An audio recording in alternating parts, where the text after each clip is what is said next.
नमस्कार मेरे भाई बहनों, आज की संदेश का हमारा मुख्य विषय आपको कौन सा मुकुट मिलेगा।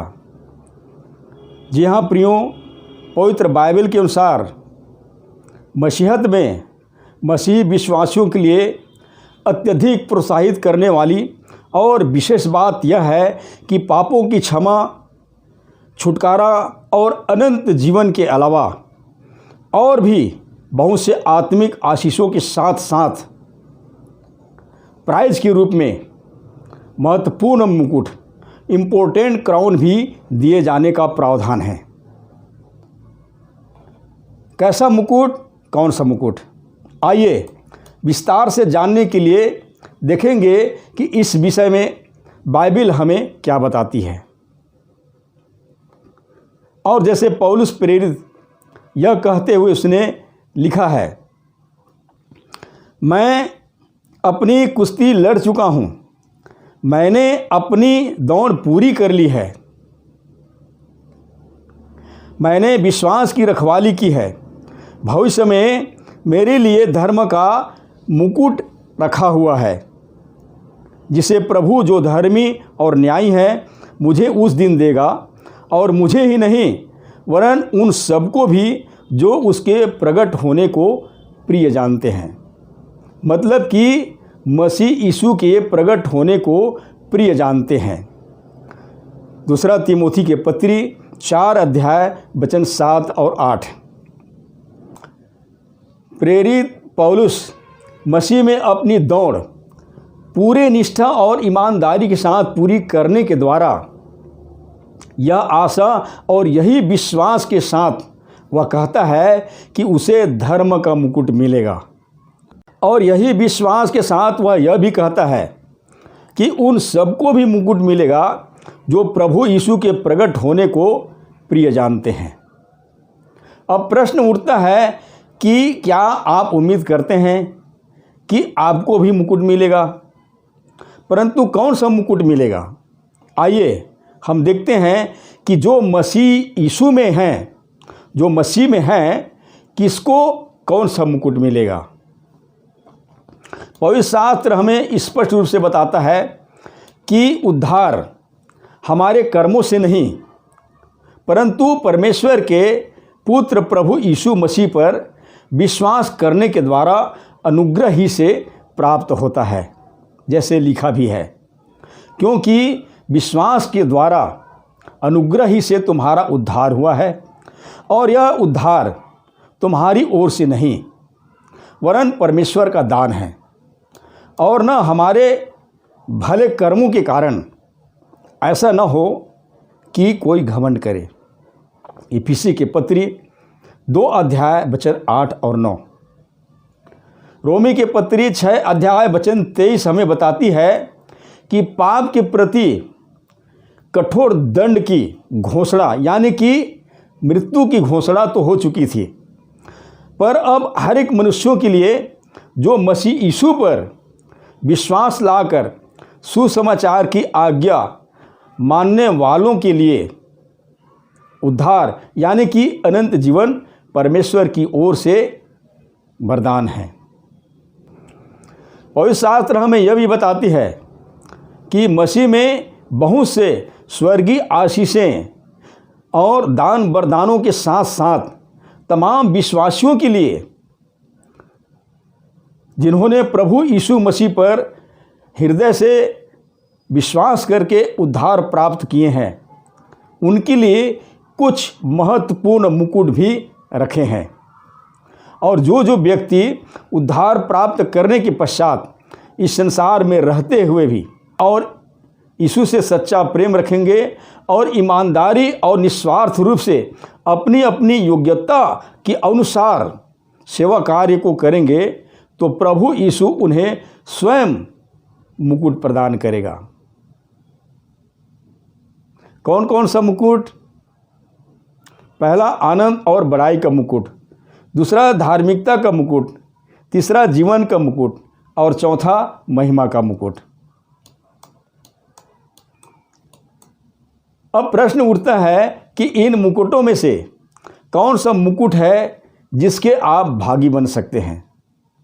परमेश्वर के वचन में लिखा है कि जब हम सब जो बचे रहेंगे स्वयं आकाश में प्रभु के पास उठा लिए जाएंगे और हम सब महिमा युक्त देह पाकर बदल जाएंगे।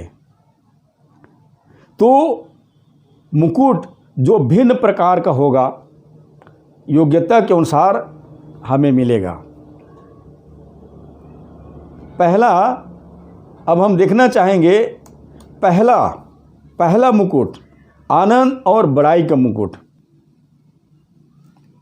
जैसे लिखा है, भला हमारी आशा या आनंद या बड़ाई का मुकुट क्या है? क्या हमारे प्रभु यीशु के सन्मुख उसके आने के समय तुम न होंगे? पहला थिस्सलुनीके पत्री 2 अध्याय वचन 19। यहाँ प्रेरित पौलुस थिस्सलुनीके के विश्वासियों को संबोधित करते हुए वह यह कह रहा था कि मैंने प्रभु यीशु का शुभ समाचार सुनाने के लिए और आत्मिक उन्नति के लिए जो अथक परिश्रम किया है, इसका प्रतिफल स्वयं प्रभु यीशु मसीह मुझे देगा और वह आनंद बड़ाई का मुकुट होगा। और वह आनंद बड़ाई का मुकुट यह होगा कि तुम और मैं हम सब वहाँ प्रभु के सन्मुख उपस्थित रहेंगे और प्रभु यीशु के सिंहासन के सन्मुख तुम्हारी उपस्थिति यह मेरे लिए आनंद और बड़ाई का मुकुट होगा। दूसरा, धार्मिकता का मुकुट। जैसे लिखा है, भविष्य में मेरे लिए धर्म का मुकुट रखा हुआ है, जिसे प्रभु जो धर्मी और न्यायी हैं मुझे उस दिन देगा, और मुझे ही नहीं वरन उन सबको भी जो उसके प्रकट होने को प्रिय जानते हैं। दूसरा तिमोथी के पत्री 4 अध्याय वचन 8। हम देखते हैं कि प्रेरित पौलुस, जो शाऊल के नाम से जाना जाता था, वह यीशु के चेलों को सताता और धमकाता और कलीसिया पर अत्याचार करता था। पर एक दिन प्रभु यीशु का दर्शन पाया और उस दिन से उसका जीवन पूरी तरह से बदल गया और वह प्रभु यीशु का एक सच्चा दास और प्रेरित बन गया और उसने अपना संपूर्ण जीवन प्रभु की सेवा में लगा दिया तथा उसके कार्य को सच्ची निष्ठा और ईमानदारी के साथ करता रहा। प्रभु की सेवा करते समय भयंकर कष्ट, यातनाएं और कई प्रकार की उपद्रव को सहना पड़ा। फिर भी उसने प्रभु के अनुग्रह से अपनी दौड़ को पूरा किया। जैसा कि उसने कहा, मैं अपनी कुश्ती लड़ चुका हूँ, मैंने अपनी दौड़ पूरी कर ली है, मैंने विश्वास की रखवाली की है। पौलुस अपने जीवन की आखिरी पड़ाव पर जब वो बूढ़ा हो चुका था और वह जानता था कि उसके अब कुछ करने का समय बिल्कुल निकट है, परंतु वह फिर भी से कितनी दृढ़ता और निश्चयता के साथ यह कह रहा था कि मेरे लिए धार्मिकता का मुकुट रखा हुआ है और प्रभु जो धर्मी और न्यायी हैं, वह स्वयं मुकुट देगा। अब देखना यह है कि क्या आप अपनी कुश्ती लड़ चुके हैं और अपनी दौड़ पूरी कर रहे हैं? क्या आप और हम प्रभु की सच्चा प्रेम और निस्वार्थ भाव से सेवा कर रहे हैं? जैसे हमने पढ़े कि प्रभु धर्मी है, धर्म का मुकुट रखा हुआ है और धर्मी जन को वह मिलेगा। तो हम प्रयास करें धार्मिकता के मुकुट को पाने के लिए। तीसरा, जीवन का मुकुट, क्राउन ऑफ लाइफ। याकूब अपनी पत्री के अध्याय 1 वचन 12 में यूँ लिखता है, धन्य है वह मनुष्य जो परीक्षा में खरा निकलकर जीवन का मुकुट पाएगा, जिसकी प्रतिज्ञा प्रभु ने अपने प्रेम रखने वालों से की है। अर्थात मसीहियों के जीवन में अनेकों प्रकार की दुख, क्लेश और परीक्षाएं तो आएंगे, पर जो कोई अंत तक प्रभु में विश्वासी बना रहेगा वह जीवन का मुकुट को पाएगा। जैसे प्रकाशित वाक्य की पुस्तक 2 अध्याय वचन 10 हमें बताता है। कृपया इस बात पर ध्यान देंगे कि हर एक व्यक्ति को यीशु पर यह विश्वास करके कि यीशु जीवित परमेश्वर का पुत्र है और वह अपने तमाम पापों से पश्चाताप करने के साथ साथ उसे अपने हृदय में स्वीकार करता है, तो उसके पास अनंत जीवन है और वह प्रभु के साथ स्वर्ग में अनंत काल तक रहेगा। जैसे कि यूहन्ना रचित सुसमाचार 3 अध्याय वचन 36, 5 अध्याय वचन 24 और पहला यूहन्ना की पत्री 5 अध्याय वचन 11 और 12 हमें बताती है।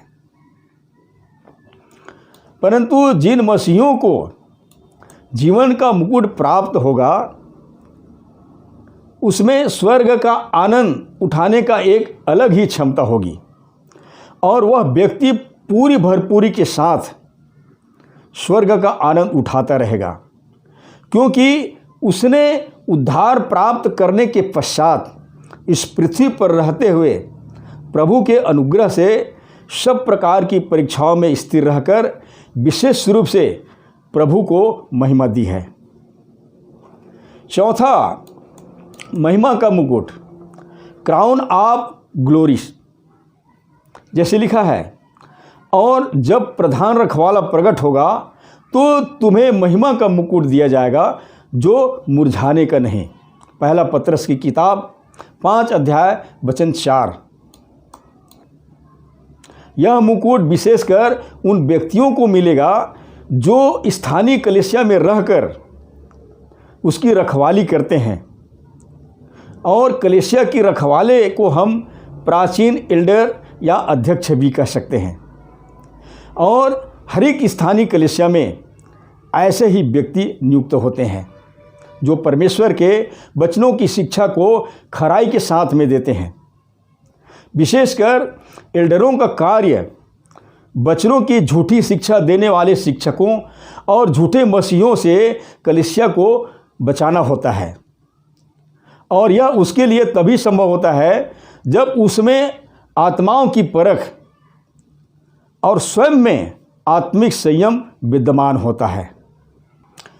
विशेषकर इनका सेवा कार्य हमेशा बहुत ही जोखिमों से भरा तो रहता है, परंतु ऐसे रखवाले या अगुवे या एल्डर्स जो प्रभु के पवित्र भय में और प्रेम से प्रेरित होकर बड़े ही ईमानदारी और सच्चाई से अपना कार्य को करते हैं, तो उन्हें ही महिमा का मुकुट दिया जाएगा। पतरस प्रेरित कलीसिया की तमाम प्राचीनों और एल्डरों को समझाते हुए उसने अपने संदेश में यही लिखा है कि तुम में जो प्राचीन है, मैं उनके समान प्राचीन और मसीह के दुखों का गवाह और प्रकट होने वाली महिमा में सहभागी होकर उन्हें यह समझाता हूँ कि परमेश्वर के उस झुंड को जो तुम्हारे बीच में है रखवाली करो, और यह दबाव से नहीं वरन परमेश्वर की इच्छा के अनुसार आनंद से, और नीच कमाई के लिए नहीं पर मन लगाकर। जो लोग तुम्हें सौंपे गए हैं उन पर अधिकार न जताओ, वरन झुंड के लिए आदर्श बनो। जब प्रधान रखवाला प्रकट होगा तो तुम्हें महिमा का मुकुट दिया जाएगा जो मुरझाने का नहीं, जो मुरझाने का नहीं। पहला पत्रस की किताब 5 अध्याय वचन 1 से 4 तक। तो प्रियो, ये अलग अलग प्रकार की ये चारों मुकुट कभी मुरझाने वाले नहीं, वरन अनंत काल तक महिमा का कारण ठहरने वाले हैं। अब हम देखेंगे कि इन मुकुटों को पाने के लिए हमारा प्रयास कैसी होनी चाहिए। जैसे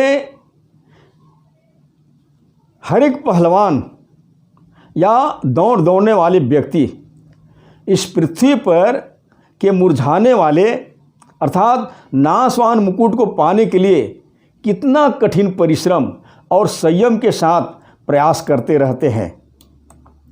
तो क्या हमें भी अपने प्रभु यीशु के प्रेम के कारण सच्चे मन से और हर एक प्रकार की असंयम का त्याग करते हुए आनंद से उसकी सेवा कार्य को करना नहीं चाहिए, जिससे उस दिन जब हम प्रभु के सामने उपस्थित होंगे तो वह मुकुट को प्राप्त करेंगे जो मुरझाने का नहीं। हम अपनी अपनी उद्धार की चिंता करते हुए और बिना कुड़कुड़ाए जैसा जिसको काम मिलता है उसे निस्वार्थ और ईमानदारी से करने का प्रयास करें। अपने अंदर आनंद और सेवा की भावना जगाएं। तो मेरे भाई बहनों, आज हर एक मनुष्यों के लिए सबसे ज़्यादा ज़रूरी चीज़ें हैं तो वह है उसकी उद्धार, छुटकारा और पापों की क्षमा। और परमेश्वर ने इस महत्वपूर्ण चीज़ों को अपना पुत्र यीशु के द्वारा एक बार के लिए दुनिया के तमाम लोगों के लिए दे दिया है। अतः जो कोई उसके पुत्र यीशु पर विश्वास करके अपनी अपराधों की क्षमा के लिए मसीह यीशु के नाम की बपतिस्मा लेते हैं तो उद्धार, मुक्ति और अनंत जीवन जैसे आशीषों को प्राप्त करने के साथ साथ जीवन का मुकुट को भी प्राप्त करेंगे जो कभी मुरझाने का नहीं। तो क्या आप जीवन का मुकुट प्राप्त करना चाहते हैं? यदि हाँ, तो यीशु में विश्वास करके आपको एक बपतिस्मा लेनी चाहिए, क्योंकि जैसे कि बाइबल हमें बताती है जो विश्वास करे और बपतिस्मा ले उसी का उद्धार होगा। और जैसे प्रेरितों के काम की पुस्तक 2 अध्याय वचन 38 और 22 अध्याय वचन 16 हमें बताती है। साथ साथ आप मृत्यु तक मसीह यीशु में विश्वास योग्य बने रहेंगे तो जीवन का मुकुट आपका होगा। धन्यवाद।